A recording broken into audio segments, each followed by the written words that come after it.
The night the world was stolen, the robbery began without alarms or explosions as every bank on Earth stopped responding at the exact same second. ATMs froze mid-transaction. Stock markets paused between numbers and digital wallets refused to update.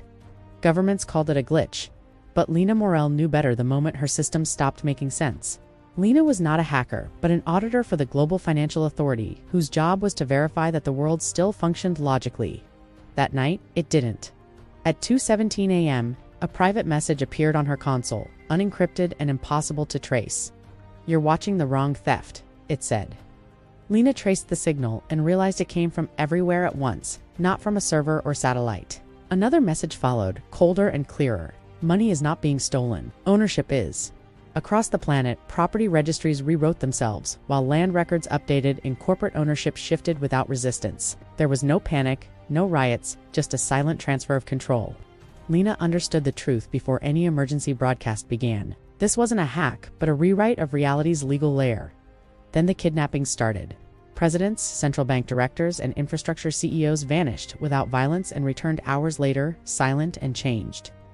When Lena was taken, she didn't fight. She watched. She woke inside a structure that felt grown rather than built, its walls pulsing like a living organism. Across from her stood a being that was tall, translucent, and patient. "We are not invaders," it said. "We are custodians of continuity." It explained that civilizations collapse when inequality reaches mathematical instability, followed by war and extinction.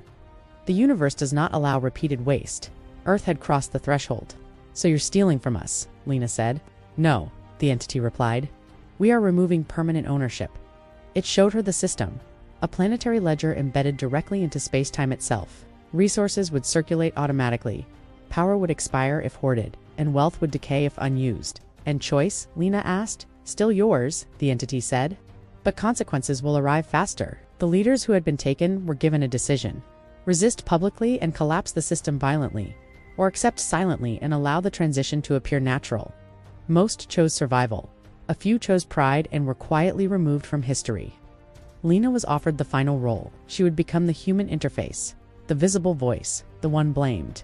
"Why me?" she asked. "Because you seek truth, not advantage," the entity replied. Lena thought of riots, fear, and history repeating itself. Then she thought of children inheriting a planet already lost.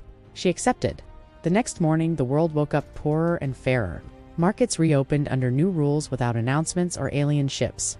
Money expired, land returned to public use, and power stopped accumulating. There were protests, then adjustments, then calm.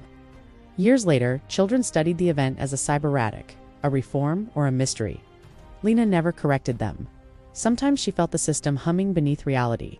The aliens never returned because they didn't need to.